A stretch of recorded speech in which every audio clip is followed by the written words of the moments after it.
turi Kicukiro ku Muyange, aho dukunda kwita umukorosi. Kuri iryo korosi rihari umanuka muri metero 25 gusa ugahita ugera kuri izi nyubako.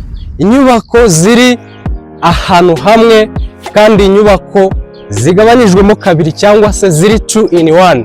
Tuhuje ni GC cyangwa Gisenyi Komisiyoneri. Uyu munsi rero turi mu mujyi wa Kigali aho tubazaniye izi nyubako, tugendane 5 kuri 5 tubereka ndetse tunababwira ibiciro by'izi nyubako.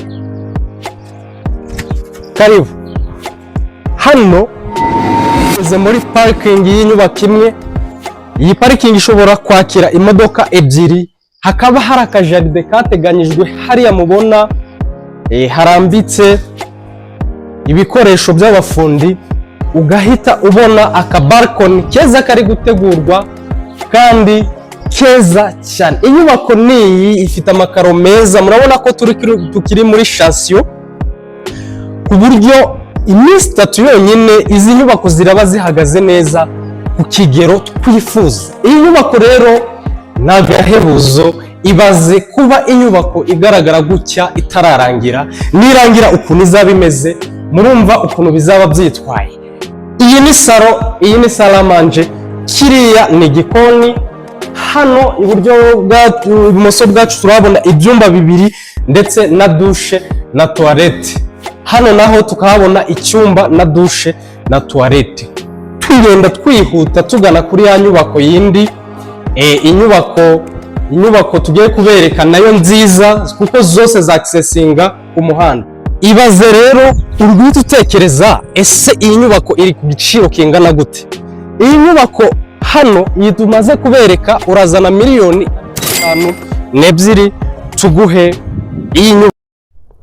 Iyi nayo ifite ibyumba 4, salo, salamanje ndetse n'ibikoni na parking. Murabona ko hano hantu bari kuhatunganya, bagiye gushyira amapave imbere y'aya mazu yose. Iyi nayo igiciro ni kimwe n'iriya ya mbere, ni miliyoni 152, ariko ku mukiriya ufite gahunda dushobora kugabanyamo makeya bitewe n'ukuntu yaje. Karibu rero tujyane muri parking.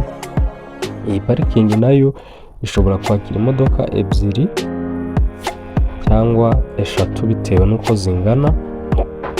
Nayo yubatse neza, ifite balkoni nziza, ifite muri make yubatse nk'inzu y'umuryango.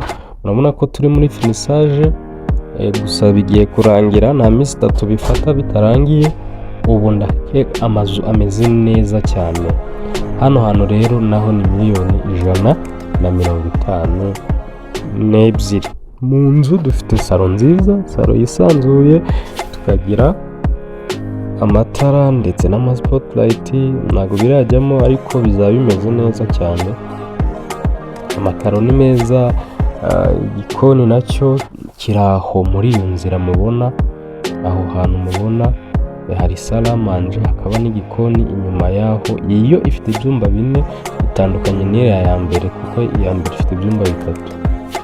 Wino rero kuri ayo mafaranga ufite tukwihera.